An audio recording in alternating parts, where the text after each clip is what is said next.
വെറും 5 minute 5 minute കൊണ്ട് ഒരു മനുഷ്യന് എത്രത്തോളം ക്രൂരനാവാൻ കഴിയും? നിയമവും പോലീസും അവസാന പ്രതിയെ കണ്ടുപിടിക്കുന്നു. അവന് കോടതി തൂക്കുകയർ വിധിക്കുന്നു. 2004 ഈ വിധി നടപ്പിലാക്കുന്നു.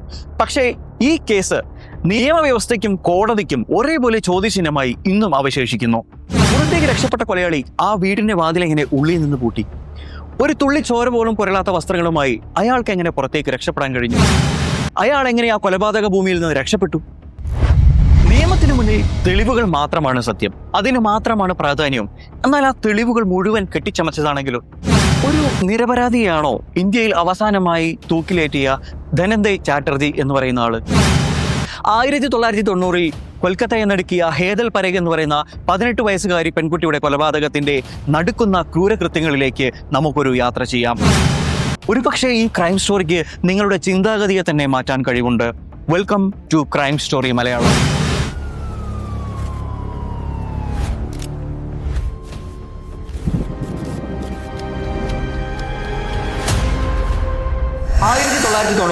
മാർച്ച് 5 സൗത്ത് കൊൽക്കത്തയിലെ ആനന്ദ് അപ്പാർട്ട്മെന്റ് എന്ന് പറയുന്ന സ്ഥലത്താണ് ഹേതൽ പരേഖ് എന്ന പെൺകുട്ടി മാതാപിതാക്കളോടും സഹോദരനോടൊപ്പം താമസിച്ചിരുന്നത്. അന്ന് ഉച്ചയ്ക്ക് പരീക്ഷയെല്ലാം കഴിഞ്ഞ് വീട്ടിലേക്ക് തിരിച്ചു വന്ന പെൺകുട്ടിയെ പിന്നീട് ആരും ജീവനോടെ കണ്ടിട്ടില്ല.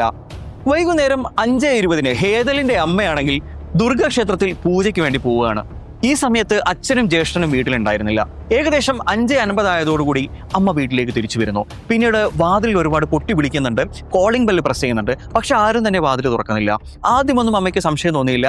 പക്ഷേ ഇത് തുടരെ ചെയ്തിട്ടും ആരും വാതിൽ തുറക്കുന്നില്ല എന്നുള്ള സാഹചര്യത്തിൽ അമ്മ നേരെ താഴെ പോവാണ്. എന്നിട്ട് ഫ്ലാറ്റിലെ സൂപ്പർവൈസറെയും അതേപോലെ ഗേറ്റ് ഗാർഡിനെയും കൊണ്ടുവന്നിട്ട് വാതിൽ തുറക്കാൻ ശ്രമിക്കുന്നു. അവർ ഒരുപാട് തുറക്കാൻ ശ്രമിച്ചെങ്കിലും അവസാനം ബലം പ്രയോഗിച്ചുകൊണ്ട് ആ വാതിൽ തുറക്കേണ്ടി വന്നു. എന്നാൽ വാതിൽ തുറന്ന് അവർ കണ്ട കാഴ്ച അവരുടെ തലച്ചോറിനെ മരവിപ്പിക്കുന്നതായിരുന്നു. ഹേതൽ അവിടെ രക്തത്തിൽ കുളിച്ച് മരിച്ചു കിടക്കുകയായിരുന്നു. അവളുടെ തലയിൽ ശക്തമായി അടിയേറ്റിട്ടുണ്ട്. പിന്നീട് പോസ്റ്റ്മോർട്ടം റിപ്പോർട്ട് വന്ന സമയത്ത് ഹേതലിനെ കഴുത്ത് ഞെരിച്ചാണ് കൊന്നതെന്നും അവൾ ക്രൂരമായ പീഡനത്തിന് ഇരയായിട്ടുണ്ടെന്നുള്ളതും വ്യക്തമായി. അവരുടെ ശരീരത്തിൽ നിന്ന് ഏകദേശം 22 മുറിപ്പാടുകൾ ഉണ്ടായിരുന്നു. മാത്രമല്ല കൊലപാതകം നടന്ന് മണിക്കൂറുകൾക്ക് ശേഷമാണ് ഈ പാരന്റ്സും ഗേറ്റ് ഗാർഡും എല്ലാം പോലീസിനെ വിവരം അറിയിക്കുന്നത്. ഒടുവിൽ പോലീസ് ആ ഫ്ലാറ്റിൽ നടത്തിയ പരിശോധനയിൽ ഹേതലിന്റെ വീട്ടിൽ നിന്നും ഒരു വാച്ചും അതേപോലെ ഒരു പൊട്ടിയ ബട്ടൺസിന്റെ പീസും ലഭിക്കുകയാണ്. ഹേതലിന്റെ അമ്മ ക്ഷേത്രത്തിൽ പോയ 5:20 തിരിച്ചു വന്ന 5:50 ഇടയിലാണ് ഈ കൊലപാതകം നടത്തിയത് എന്നുള്ളവർ അനുമാനിക്കുന്നു. ഈ സമയത്ത് ആ ഫ്ലാറ്റിലാകെ വന്നിട്ടുള്ള ഒരു സെക്യൂരിറ്റി ഗാർഡ് എന്ന് പറയുന്ന ആള് ഈ കോടതി തൂക്കിലേറ്റിയ ധനഞ്ജയ് ചാറ്റർജി എന്ന് പറയുന്ന ഒരു മനുഷ്യനാണ്.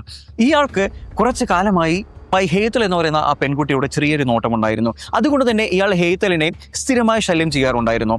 ഹേതലിന്റെ അച്ഛനെ അപേക്ഷ മാനിച്ചുകൊണ്ട് ഇയാളെ അവിടെ നിന്ന് സ്ഥലം മാറ്റുകയും ചെയ്തിരുന്നു. പിന്നീട് പോലീസ് കണ്ടെത്തിയത് ഹേതലിനോടുള്ള പക വീട്ടുവാൻ വേണ്ടി ഇയാൾ അവിടെ എത്തി ഈ പെൺകുട്ടിയെ ക്രൂരമായി പീഡിപ്പിക്കുകയും പിന്നീട് കൊലപ്പെടുത്തുകയും ചെയ്തു എന്നുള്ളതാണ്. സംഭവം നടന്ന് ഏകദേശം 2 മാസത്തിന് ശേഷം ധനഞ്ജയ് ചാറ്റർജിയെ ഒരു സ്ഥലത്ത് വെച്ച് പോലീസ് അറസ്റ്റ് ചെയ്യാണ്.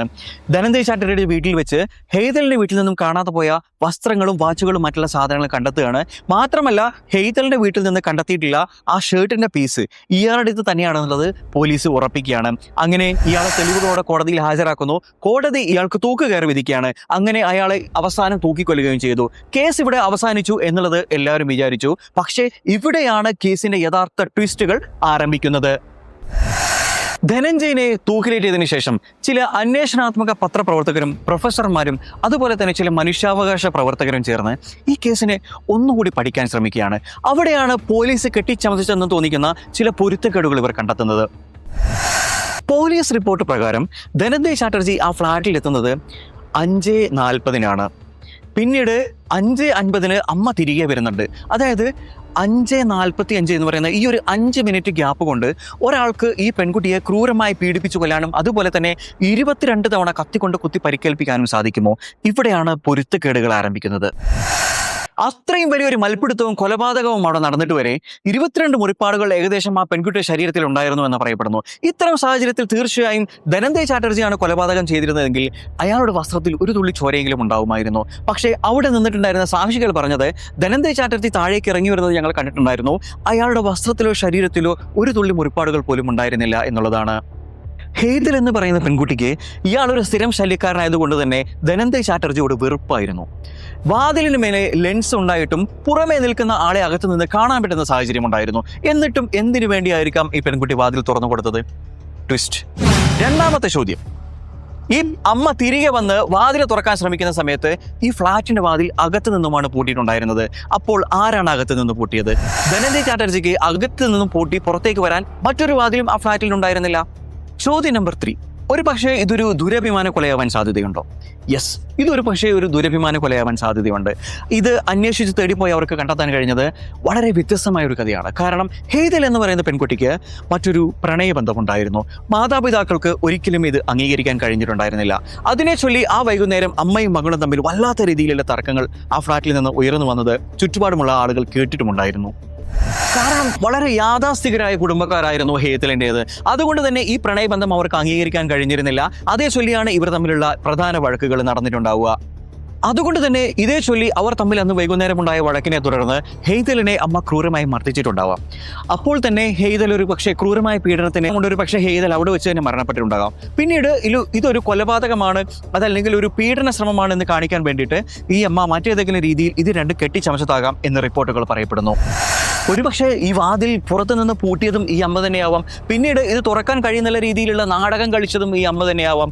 ആ സമയത്ത് അവർക്കൊരു പ്രതിയെ വേണമായിരുന്നു. ആ സമയത്താണ് ധനഞ്ജയ് എന്ന് പറയുന്ന ഒരു ക്യാരക്ടർ അവിടെ ഉണ്ടാവുന്നതും ആ ക്യാരക്ടറിനെ ചുറ്റിപ്പറ്റി ചില നിഗൂഢതകൾ ഉണ്ടെന്നുള്ളതും വ്യക്തമാവുന്നത്.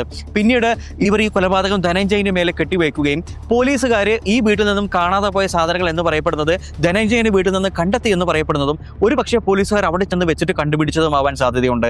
ഇതെല്ലാം കെട്ടിച്ചമച്ചതാണെന്നാണ് പിന്നീട് റിപ്പോർട്ടുകൾ പറയുന്നത്. അതായത് പോലീസിനെയും കുടുംബത്തിന്റെയും നിർബന്ധത്തിന് വഴങ്ങിയാണ് ധനഞ്ജയ് ചാറ്റർജി എന്ന് പറയുന്ന ആ മനുഷ്യനെ, ആ പാവപ്പെട്ട മനുഷ്യനെ ക്രൂര കൊലപാതകയാക്കി മാറ്റിയത് എന്ന് വേണമെങ്കിൽ നമുക്കിവിടെ പറയാം. ഈ തെളിവുകളെല്ലാം കെട്ടിച്ചമച്ചതാണെന്ന ആരോപണങ്ങൾ പിന്നീട് ഉയർന്നു വന്നുകൊണ്ടേയിരുന്നു. പക്ഷേ ഇയാള് ജയിലിൽ കഴിഞ്ഞ കാലഘട്ടം എല്ലാം തന്നെ എല്ലാവരോടും പറയുന്നുണ്ടായിരുന്നു, ഞാൻ നിരപരാധിയാണ്, ഞാൻ ഇത് ചെയ്തിട്ടില്ല, ഈ കൃത്യം നടന്ന ദിവസത്തിൽ ഞാൻ ആ സ്ഥലത്ത് പോലുമില്ല എന്നുള്ള കാര്യം. അങ്ങനെ 2004 ഓഗസ്റ്റ് 14 തൻ്റെ 39-ാം വയസ്സിൽ കൊൽക്കത്തയിലെ അലിപ്പൂർ ജയിലിൽ വെച്ച് ഇയാൾ തൂക്കിലേറ്റപ്പെടുകയാണ്. ഹെയ്തലിന് എന്തായിരിക്കാം യഥാർത്ഥത്തിൽ സംഭവിച്ചത്?